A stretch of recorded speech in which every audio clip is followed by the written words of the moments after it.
जय श्री हरि, जय माता लक्ष्मी। मैं सुप्रिया मिश्रा ऑफिशियल स्वागत करती हूँ आप सबका अपने अपने चैनल पर। आज हम वैशाख मास की कथा श्रृंखला के इस पड़ाव पे पहुँच गए हैं। भगवान श्री हरि की उपासना, माता लक्ष्मी की उपासना करने से हमारे समस्त पापों का नाश होता है और हमें अपने आध्यात्मिक चेतना का उजागर करने के लिए मोक्ष की प्राप्ति हेतु कल्याण प्राप्त होता है। तो चलिए आज की कथा श्रृंखला को आगे बढ़ाते हैं और श्रवण करते हैं आज की वैशाख मास कथा अध्याय 10 की। और आज ही है एकादशी, जिसकी कथा हमारे डिस्क्रिप्शन में आपको मिल जाएगी। आप हमारी एकादशी की कथा के बरुथनी एकादशी के रूप में मनाते हैं और आज के दिन एकादशी है और 1-2 दिन बाद ही प्रदोष का व्रत पालन करेंगे।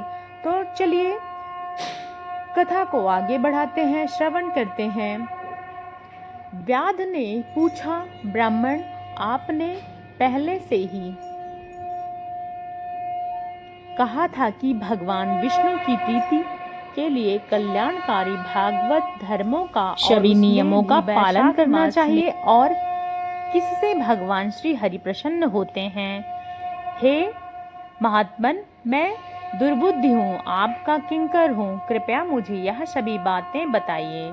जब व्याध ने इस प्रकार पूछा तो ब्राह्मण शंख ने रोग और शोक से रहित संपूर्ण जगत के स्वामी भगवान नारायण को प्रणाम किया और फिर इस प्रकार कहने लगे, हे व्याध, भगवान विष्णु का स्वरूप कैसा है यह सुनो।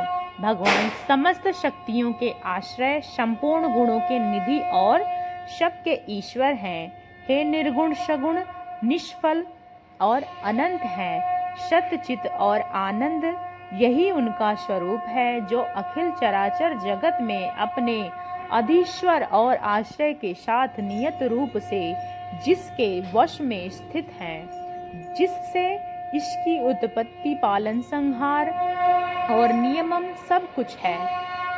प्रकाश, बंधन, मोक्ष और जीविका, इन सब की प्रवृत्ति जहाँ से होती है वो ही ब्रह्मा नाम से प्रसिद्ध हैं। भगवान विष्णु हैं, वो ही विद्वानों के सम्माननीय सर्वव्यापी परमेश्वर हैं, जगत गुरु जगदीश्वर हैं, साक्षात परम ब्रह्म कहा गया है।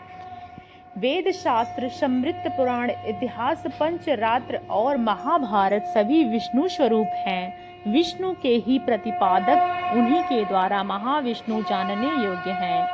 वेद, वैद, सनातन देव भगवान नारायण के कोई इंद्रियों से, अनुमान से और तर्क से उन्हीं के दिव्य जन्म, कर्म और गुणों को अपनी बुद्धि के अनुसार जानकर उनके अधीन रहने वाले जीव समूह सदैव मुक्त है। संपूर्ण जगत प्राण से उत्पन्न हुआ है, प्राण स्वरूप है, प्राण रूपी सूत्र को पिरोया हुआ है और प्राण ही चेष्टा करता है। वह सबके आधारभूत हैं, ऐसा विद्वान पुरुषों का मत है। तब व्याध ने फिर से पूछा, ब्राह्मण, जीवों में यह सूत्र, आत्मा, प्राण सर्वश्रेष्ठ प्रकार है। तब शंख ने उत्तर दिया, हे व्याध, पूर्व काल में सनातन देव भगवान नारायण ने ब्रह्मा आदि देवताओं की सृष्टि की थी और फिर उन्हें कहा था, हे देवताओं, मैं तुम्हारे सम्राट के पद पर ब्रह्मा जी की स्थापना करता हूँ। यह तुम सबके स्वामी होगे। अब तुम लोगों के सबसे अधिक शक्तिशाली हो, उस स्वयं युवराज के पद पर प्रतिष्ठित करो। भगवान के इस प्रकार कहने पर इंद्र आदि सभी देवता आपस में विवाद करते हुए कहने लगे, मैं युवराज बनूंगा, मैं युवराज बनूंगा। किसी ने सूर्य के श्रेष्ठ बताया और किसी ने इंद्र को, किसी ने कामदेव को, तो किसी ने मौन खड़े रहे और कोई निर्णय ना होता देख भगवान नारायण के पास पूछने के लिए गए। प्रणाम करके हाथ जोड़कर उन सब ने कहा, महाविष्णु, हम सब अच्छी तरह से विचार किया, लेकिन हमें श्रेष्ठ कौन है यह निर्णय नहीं हो पाया। आप भगवान विष्णु ने हंसते हुए कहा, इस विराट ब्रह्मांड रूपी शरीर में जिससे निकल जाने पर गिर जाएगा और जिससे प्रवेश करने पर पुनः उठकर खड़ा हो जाएगा, वही देव। उस समय भी शरीर में पात नहीं हुआ। विराट पुरुष को सब लोग हस्तहीन कहने लगे। इस प्रकार नेत्रों से सूर्य निकले। तब लोगों ने उसे अंधा और कान्हा कहा उस समय भी शरीर का पतन नहीं हुआ। फिर नासिका से अश्वनी कुमार निकले, किंतु शरीर का कोई पतन नहीं हुआ। उस समय लोग उस बधिर ले, लेकिन मृत्यु नहीं हुई। तत्पश्चात जीवा वरुण देव निकले। तब लोगों को यह कहा कि यह पुरुष रस का अनुभव नहीं कर सकता, लेकिन उसका देहपात नहीं हुआ। फिर वाक इंद्रिय से उस स्वामी अग्निदेव निकले। उस समय उसे गूंगा कहा गया, लेकिन शरीर नहीं गिरा। फिर अंतकरण स्वरूप रुद्र अलग होकर लोगों के जड़ कहा, लेकिन शरीर नहीं गिरा। उसे अंत शरीर प्राण निकला। तब लोगों ने उसे मरा हुआ बताया। इसके देवताओं के मन में बड़ा विस्मय हुआ। उन्होंने कहा, हम लोग जो भी इस शरीर में प्रवेश करके इसे पूर्व व्रत उठाने यानी जीवित हैं, युवराज होगा, यही प्रतिज्ञा क्रमशः उसके शरीर में प्रवेश करने लगे। जयंत के पैरों में प्रवेश किया, लेकिन शरीर नहीं उठा। प्रजापति दक्ष गुहा इंद्रियों में प्रवेश किया, फिर भी शरीर नहीं उठा। इस प्रकार संपूर्ण देवताओं के शरीर से निकला, लेकिन शरीर नहीं उठा। और इस प्रकार सभी विस्मित होकर परेशान हो गए, लेकिन अंत में प्राण प्रवेश नहीं किया। और तब वह शरीर उठकर खड़ा हो गया। तब देवताओं ने प्राण को सभी देवताओं को श्रेष्ठ निश्चित किया। बल, ज्ञान, धैर्य, वैराग्य और जीवन शक्ति में प्राण को ही सर्वाधिक मानकर देवताओं ने उसी को युवराज पद में अभिषिक्त किया। इस उत्कृष्ट स्थिति में प्राण को उक्त कहा गया, इसलिए समस्त चराचर जगत प्राणात्मक हैं। जगदीश्वर प्राणव के पूर्ण एवं बलशाली अंशों द्वारा सर्वत्र परिपूर्ण है। प्राणहीन जगत का अस्तित्व नहीं है। प्राणहीन कोई बुद्धि को प्राप्त नहीं होता। इस जगत में किसी भी प्राणहीन वस्तु को स्थिति नहीं होती। इस कारण प्राण सभी जीवों में श्रेष्ठ, सबका अंतरात्मा सर्वाधिक सिद्ध हुआ, और इसलिए प्राणोत्पादन का सर्वश्रेष्ठ कहते हैं। मनुष्य पुरुष प्राण को महाविष्णु का बल बताते हैं। महाविष्णु के महात्मन और लक्षण को इस प्रकार जानकर मनुष्य पूर्व बंधन का अनुसरण करने वाले अज्ञानमय लिंग को उसी प्रकार त्याग देता है, जैसे सर्प पुरानी खचली को लिंग देह त्याग करके वह परम पुरुष अनामय भगवान नारायण के धाम को जाता है। इस प्रकार शंख मुनि की बात सुनकर व्याध ने पुनः पूछा, ब्राह्मण, यह प्राण जब इतना महान प्रभावशाली है, इस संपूर्ण जगत में गुरु एवं ईश्वर है, तो फिर लोक में इसकी महिमा क्यों नहीं है, इसकी प्रसिद्धि क्यों नहीं है?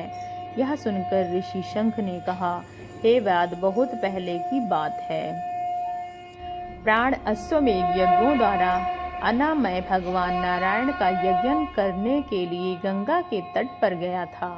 अनेक मुनियों गणों के साथ उसके फलों के द्वारा पृथ्वी का शोधन किया। उस समय वहां समाधि में स्थिति हुए महात्मा बाम्बी की मिट्टी में छिपे थे। हल जोतते और गिर जाने के बाहर निकल आए और क्रोध पूर्वक देखकर सामने खड़े हो गए। महाप्रभु प्राण को श्राप देते हुए कहने लगे, हे देवेश्वर, आज से लेकर आपकी महिमा तीनों लोकों में, विशेषता भूलोक में प्रसिद्ध नहीं होगी। हाँ, आपके अवतार तीनों लोकों में विख्यात होंगे। हे व्याध, तभी इस संसार में प्राण की महिमा प्रसिद्ध नहीं है। भूलोक में तो इसकी ख्याति विशेष रूप से नहीं है। यह सुनकर व्याध ने फिर से पूछा, हे महात्मते, भगवान विष्णु के रचे हुए करोड़ों और सहस्त्रों सनातन जीव अनेक मार्ग पर चलने पर भिन्न भिन्न कर्म करने वाले क्यों दिखाई देते हैं? इन सब का एक जैसा स्वभाव क्यों नहीं होता? यह भी विस्तार से बताइए। तब मुनि शंख ने कहा, रजोगुण, तमोगुण और सतोगुण के भेद में 3 प्रकार के जीव समुदाय हैं। उनमें से राक्षस स्वभाव वाले जीव राजस कर्म, तमोगुणी जीव तामस कर्म और सात्विक स्वभाव वाले जीव सात्विक कर्म करते हैं। कभी कभी संसार में इनके गुणों में विषमता भी होती है और उसी से ऊंच और नीच कर्म करते हुए उसके अनुसार फल भोगते हैं। कुछ सुख, कभी दुख और कभी दोनों का यह मनुष्य गुणों की विषमता को प्राप्त करते हैं। प्रकृति में स्थिति होने पर जीव इन तीनों गुणों से बंध जाते हैं। गुण और कर्मों के अनुसार उनका कर्म और भिन्न फल होता है। यह जीव फिर गुणों में अनुसार ही प्रवृत्ति को प्राप्त होते हैं। प्रकृति में स्थिति हुए प्राकृतिक प्राणी गुण और कर्म से व्याप्त होकर प्राकृतिक गति को प्राप्त होता है। तमोगुण से जीव तामसी वृत्ति को प्राप्त होता है और महान दुख में डूबे रहते हैं। उनमें दया नहीं होती, बड़े क्रूर होते हैं और लोक में सदा द्वेष से ही उनका जीवन चलता है।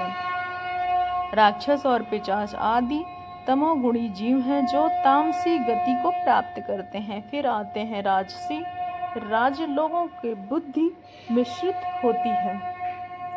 पुण्य से वह स्वर्ग पाते हैं और पाप से यातना भोगना है। इसी कारण यह मंद भाग्य पुरुष बार बार इस संसार में आते जाते हैं और फिर आते ही सात्विक स्वभाव से वो धर्मशील, दयालु, श्रद्धालु, दूसरे दोष न देश देखने वाले सात्विक वृत्ति में जीवन निर्वाह करने वाले होते हैं। इसलिए भिन्न भिन्न कर्म करने वाले जीवों के एक दूर पृथक अनेक प्रकार के भाव हैं। उनमें गुण और कर्म के अनुसार महाप्रभु विष्णु अपने स्वरूप की प्राप्ति कराने के लिए उसमें कर्मों का अनुष्ठान करवाते हैं। भगवान विष्णु पूर्ण काम है। वे समभाव से ही सृष्टि पालन और संहार करते हैं। सभी जीव अपने गुण में कर्म फल के भागी बनते हैं। वृक्षों के समान रूप से पानी देता है, सींचता है। वह एक कुएं के जल से सभी वृक्ष पलते हैं और पृथक पृथक स्वभाव के प्राप्त होते हैं। बगीचा लगाने वाले किसी प्रकार की विषमता, निर्दयता नहीं होती। देवोद्यत भगवान विष्णु एक निमेष, ब्रह्मा जी एक कल्प के समान हो माना गया है। ब्रह्मा कल्प के अंत में संपूर्ण सृष्टि का ध्यान में स्थित होते हैं, यानी कि कौन जीव कहाँ पर किस रूप में है इसकी स्मृति भगवान को सदैव बनी रहती है। भगवान विष्णु चतुर्वह स्वरूप है। वह व्यूहगामी वासुदेव स्वरूप है। महात्माओं में से किसी का संयोज्य साधक तत्वज्ञान, किसी को सारूप्य और किसी को शामी और किसी को शालोक्य प्रदान करते हैं। फिर अनिरुद्ध मूर्ति के वश में स्थित संपूर्ण लोकों को देखते हैं और देखकर उन प्रद्युम्न मूर्ति को वश में देखते हैं और फिर यह सृष्टि करने वाले संकल्प लेते हैं। भगवान श्री हरि की पूर्ण गुण वाले वासुदेव आदि चार व्यूहों के द्वारा क्रमशः माया, जया, कृति और शांति का स्वयं स्वीकार किया है। उनमें संयुक्त चतुर्वाहक्य महाविष्णु ने पूर्ण काम, भिन्न भिन्न कर्म और वासना वाले लोकों की सृष्टि की है। इस प्रकार महात्मा विष्णु का सब चिंतन करने योग्य कार्य बताया गया है, जो ब्रह्मा आदि योग्य से संपन्न पुरुषों के लिए अचिंतन है, दुर्भाग्य है। व्याध ने पूछा, हे महामुनि, भगवत धर्म कौन से हैं? भगवान विष्णु प्रसन्न कैसे होते हैं? इनके उत्तर देते हुए मुनिशंक भागवत धर्म का उपदेश देते हैं और उसका हम श्रवण करेंगे कल प्रातःकालीन अध्याय में। अगर आपने हमारे चैनल को अभी तक लाइक नहीं किया है, चैनल को सब्सक्राइब नहीं किया है, वीडियो को लाइक नहीं किया है, तो प्लीज़ कर लीजिए और ज़्यादा से ज़्यादा अपने परिवारजनों और मित्रगणों तक शेयर कीजिए, ताकि आने वाले समस्त अपडेट आप तक पहुंचते रहें और आप सभी के जीवन में भगवान श्री हरि की कृपा बनी रहे। साथ ही साथ आप लोग इनकी उपासना करते हुए वैकुंठ धाम को प्राप्त हों। इसी आशा के साथ हम आपसे विदा लेंगे और कल प्रातःकालीन वेला में पुनः आप सभी से फिर से मिलेंगे।